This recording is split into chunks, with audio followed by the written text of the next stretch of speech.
अस्सलाम वालेकुम दोस्तों, सच की दुनिया यूट्यूब चैनल में खुश आमदीद। दोस्तों, आज आपकी खिदमत में एक नई वीडियो के साथ हाजिर हैं।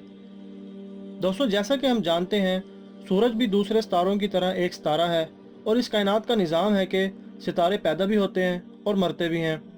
दोस्तों, आज आपको हम सूरज से मुतालिक कुछ हक़ाइक़ से आगाह करेंगे और हाल ही में बनी Chinese space sci-fi film Wandering Earth को बनाया गया है, जिसमें इंसान हमारी ज़मीन को सोलर सिस्टम से निकालकर इंटरस्टेलर स्पेस में मौजूद करीब तरीन सितारे यानी अल्फा सेंटोरी के पास ले जाते हैं, जो कि हमारी ज़मीन से 2.5 लाइट ईयर की दूरी पर मौजूद है। दोस्तों, इस मूवी में दिखाया गया है कि इस पूरे मकसद को हासिल करने के लिए 10,000 थ्रस्टर या स्टेल्थ इंजन का इस्तेमाल करते हैं, जो कि ज़मीन की बुनियादों में नस्ब किए गए हैं, जो कि हमारी ज़मीन को पुश करके निज़ाम शमसी से बाहर धकेल देते हैं।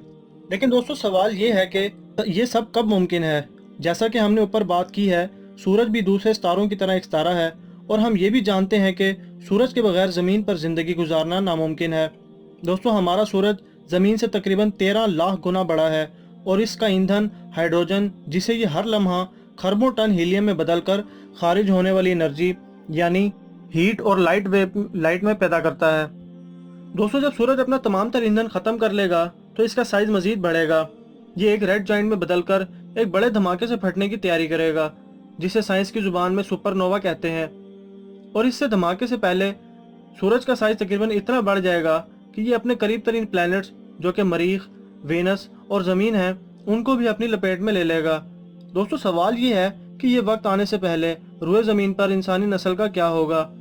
लेकिन अभी फिक्र करने की बात इसलिए नहीं है कि साइंसदानों के मुताबिक अभी सूरज का ईंधन ख़त्म होने में तकरीबन 10 से 12 बिलियन साल का अरसा लगेगा। दोस्तों, अब बात करते हैं Chinese space sci-fi film Wandering Earth, जो कि नेटफ्लिक्स पर इंग्लिश डबिंग में मौजूद है।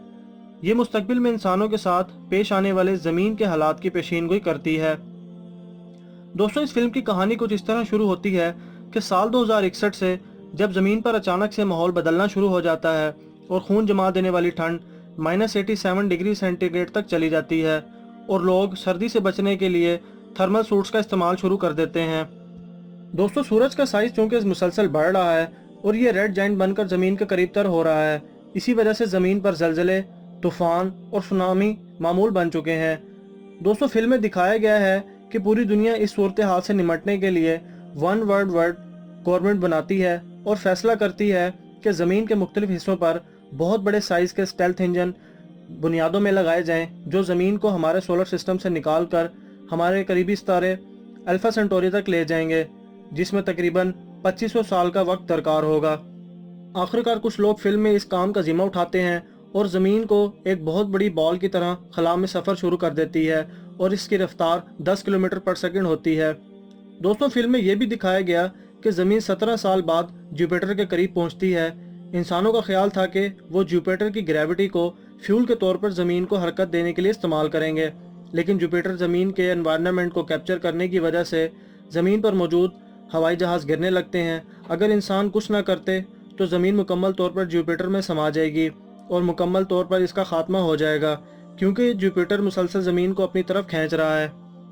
लेकिन अचानक से इंसानों को ख्याल आता है कि जुपिटर हाइड्रोजन से बना एक गैस जाइंट है और अगर ज़मीन पर लगे सबसे बड़े इंजन से इसे इग्निशन कराया जाए तो बदले में जुपिटर का एनवायरनमेंट इसे वापस धक्का देकर अपने एनवायरनमेंट से निकाल देगा और आखिरकार ये तरीका काम कर जाता है और ज़मीन एक शदीद एनर्जी वेव की मदद से जुपिटर के एनवायरनमेंट से बाहर निकल आती है, जिसके बाद इंसानों का अपनी मंजिल यानी अल्फा सेंटोरी की तरफ सफ़र जारी रहता है और कहानी ख़त्म हो जाती है। दोस्तों, इस फिल्म के यूनिक कॉन्सेप्ट के बावजूद इसको IMDb पर सिर्फ 6 की रेटिंग मिली है, जो कि स्टैंडर्ड और इसकी हाई क्वालिटी एनिमेशन के हिसाब से कम है। शायद इसकी बड़ी वजह यह है कि साइंस के बुनियादी असूलों का इस फिल्म में नज़रअंदाज होना है। दोस्तों, आखिर वो कौन से बुनियादी असूल हैं, उनको जानने के लिए इस वीडियो के पार्ट 2 का इंतज़ार करें। और अगर आपको हमारी ये वीडियो पसंद आई हो तो कमेंट में हमें ज़रूर बताएं और लाइक करना मत भूलें। तब तक के लिए इजाज़त दीजिए। अल्लाह हाफिज़।